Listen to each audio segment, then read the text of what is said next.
All right, so our objective today is to understand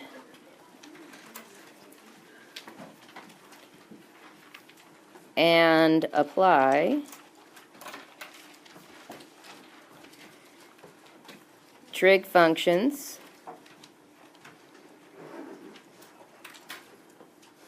sine and cosine. Okay, so that's how you spell out those words. This comes out of lesson 8-6 in our book.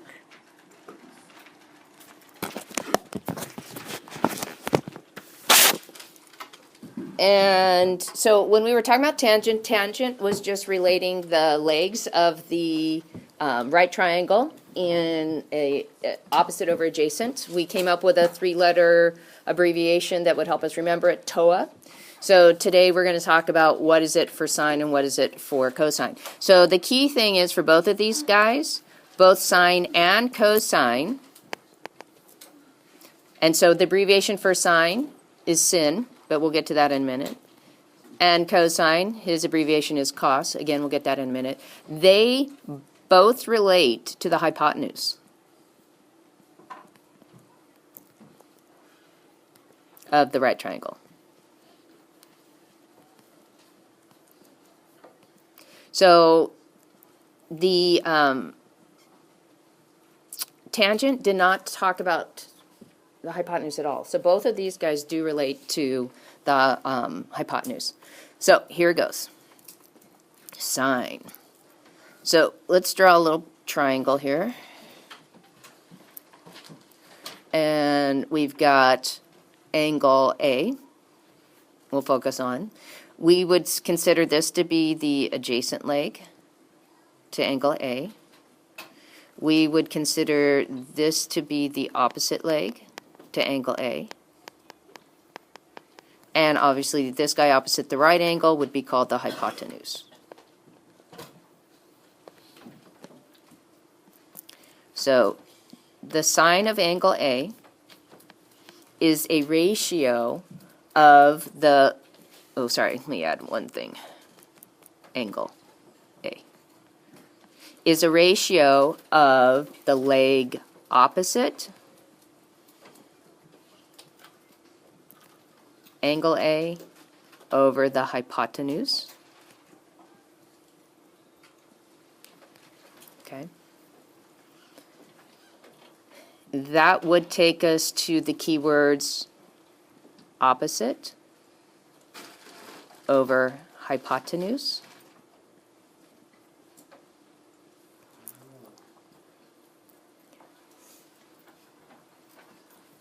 And actually I want to change this instead of saying, let's write it out. Sine of angle A, and then underneath we'll write its abbreviation. Okay, hypotenuse. And so if I wanted to come up with the short version of this one, we would say the sine of angle A, we take the O over the H,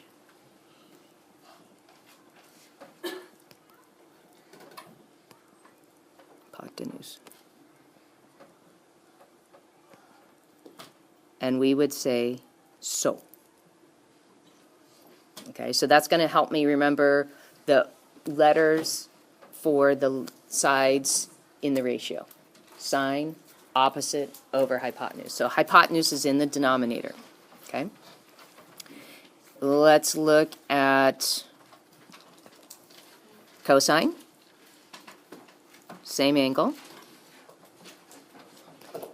So this one's going to be the leg adjacent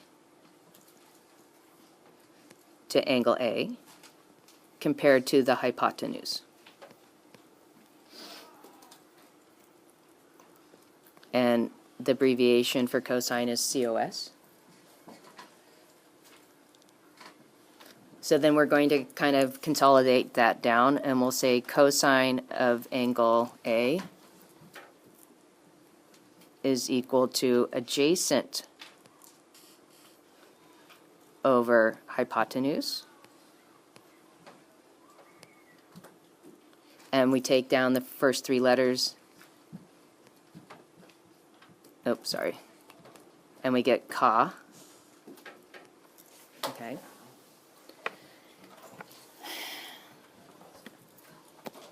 If we put them all together, we have so, ka, toa. Sokatoa. Sounds like you've got stubbed your toe and you need to help it feel better, so you sokatoa. Okay? So that is, yeah, it does sound kind of Native American. That is how a lot of people keep straight what side goes over what side in your trig functions. Okay? So let's go ahead and do a couple practice of these. Directions are going to say, find the values of x and y.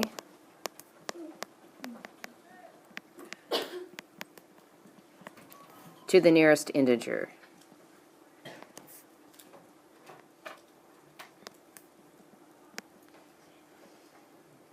Okay. So we've got this guy here. Right triangle.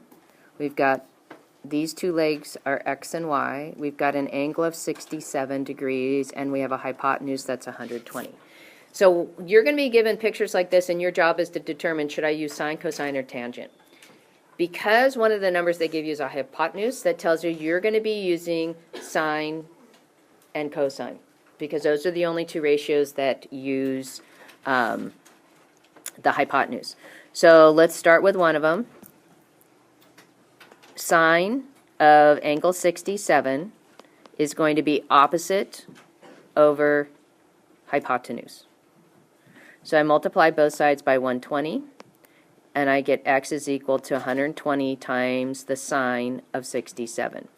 So if you look at your chart, and we go to what the sine of, oops, I went the wrong direction. If you do what the sine of 67 degrees is, we go to 67, look over at sine. So now we're in the first column, and we get x is approximately equal to 120 times 0.9205. So again, you're okay to use a calculator, but again, what I would not be doing is I would not be rounding this. I would wait until after I did my calculation. So 120 times 0.9205 is going to give me approximately 110.46. The direction said to the nearest integer, 4 isn't big enough to change the 0, so we say x is approximately 110. So that's our first answer. To get y, instead of doing, we could at this point do tangent. Let's just do cosine. Oh, let me change colors. So the cosine of angle 67 is going to equal to adjacent over hypotenuse. So y over 120, we multiply both sides by 120, and we get y equals 120 times the cosine of 67. So then here comes the approximation. Once I use the chart and I look at that 67, I go to the cosine, which is the middle place, and I get 0.3907. When I multiply using my calculator, I get y is approximately equal to 46.884. And now I'm going to round it to the nearest integer. The 8 in the tenths column is going to round the 6 in the ones column to 7. So I say that y is approximately equal to 47. Okay? Josiah. So if you use tan instead of cosine for that one, you'll still get 47? You should get approximately the same answer. But what I would do is you're using an approximated answer, and you're going to approximate the answer. So that's why I think it's better to, if you have a solid number like the 120, I would use him in all of my calculations. Okay? All right, so let's try a different one. Find the ratio. Or no, sorry, find the value of n to the nearest integer. So, example.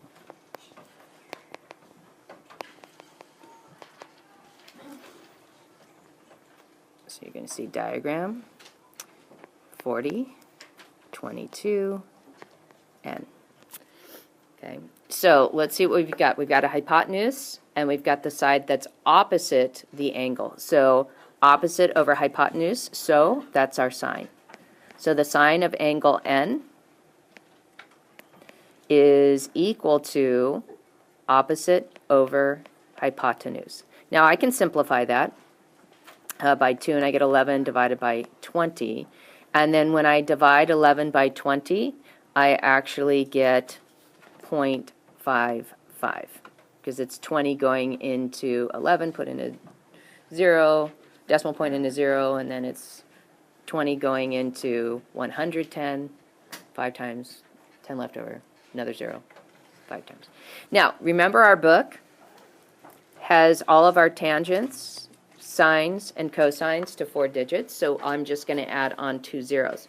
So now I'm going to go down the sine column and look for 0.5500. So just bigger is going to be 0.5592, and that goes with 34 degrees. And just smaller is going to be 0.5446, which goes with 33. Oops, sorry. Yeah, I'm in the right spot, 33. So now I'm going to go ahead and see who's closest. So I'm going to do some calculations here. So 0.5500 minus 0.5446.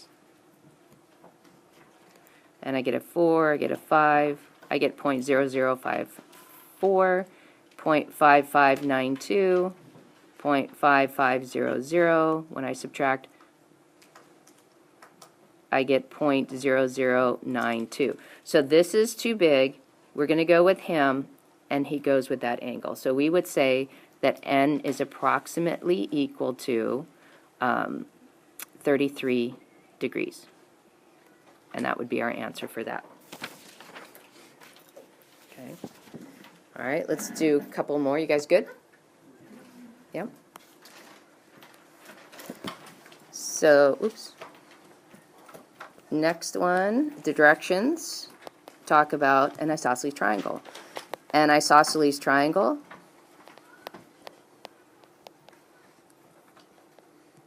has sides 8, 8, 6.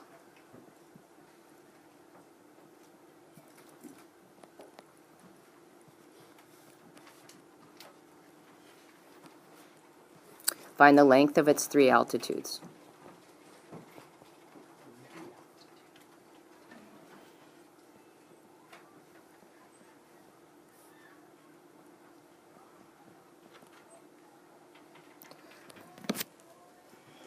Okay, so I'm going to draw my triangle. I'm going to give it some vertices so I can keep track of things. We'll just call it ABC. And AC and BC are the 8s, and then we would have 6 here.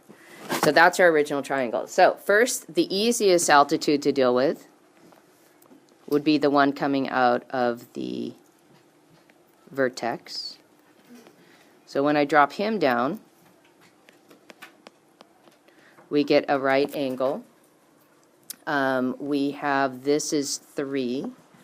And so basically, I want to figure out what the length of, and we'll call this guy CD. So I want to figure out what the length of CD is. So how am I going to do that? Any ideas? Cosine. Yeah, I could do cosine, right? So, because I have adjacent and hypotenuse, so the cosine of angle B would be equal to adjacent over hypotenuse. Okay, and 3 divided by 8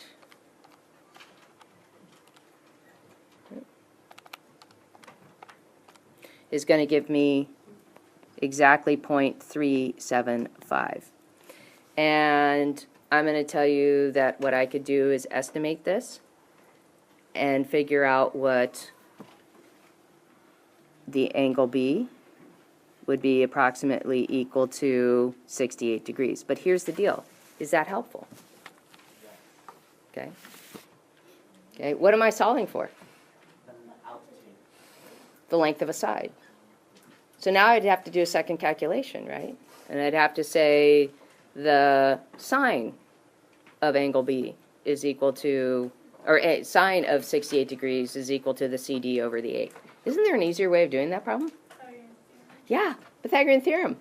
So while this could work for me, I'm going to say it's not the most efficient way because it's going to take me another couple steps. What I could do is use Pythagorean theorem.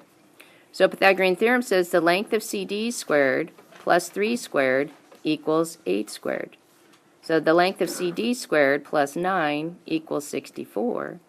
I subtract 9 from both sides, and I get CD squared is equal to 55, and then I take the square root of both sides. So remember what they're asking me to do is they're asking me to figure out the length of each of the sides.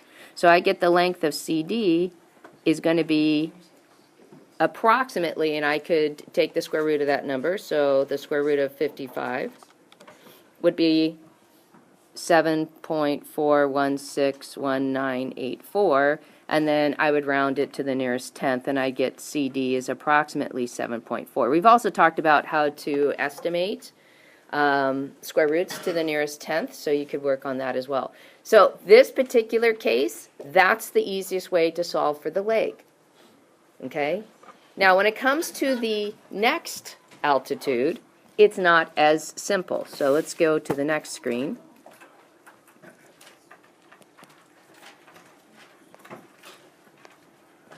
So here's our ABC. This is 8, this is 8, this is 6. And we're going to drop an altitude. Now, because this is an isosceles triangle, altitude from angle A and angle B would be exactly the same. Okay. So the altitude from angle A and angle B would be the same.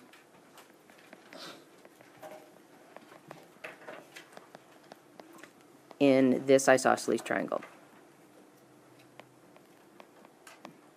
If it wasn't an isosceles triangle, then I'd have to figure out 3 separate ones. Now, what does help me is from before, we were able to figure out what the measure of angle B was, right? Remember we had done from the last problem?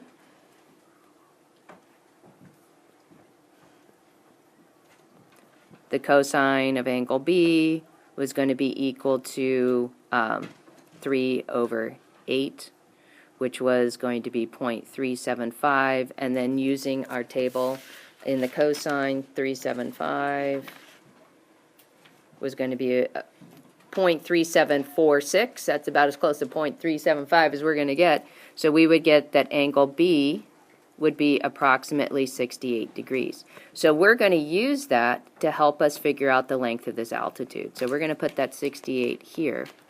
And so what I have is a hypotenuse, and the altitude would be the side opposite of angle B. So I'm going to use sine of our 68 degrees would be equal to, and already at this point it's approximated because 68 is approximated, but it's a pretty good approximation. Let's call this D.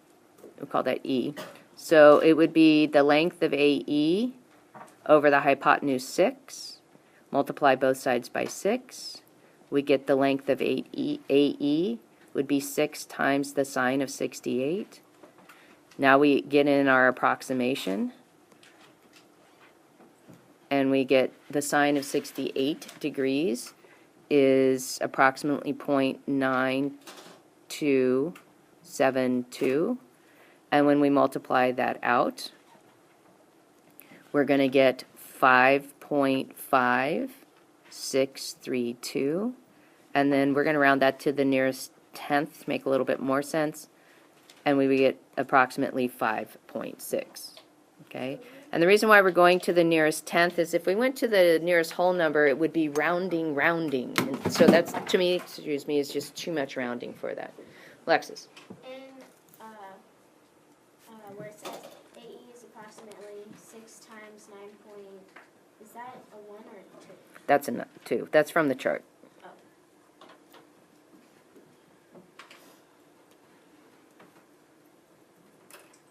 There.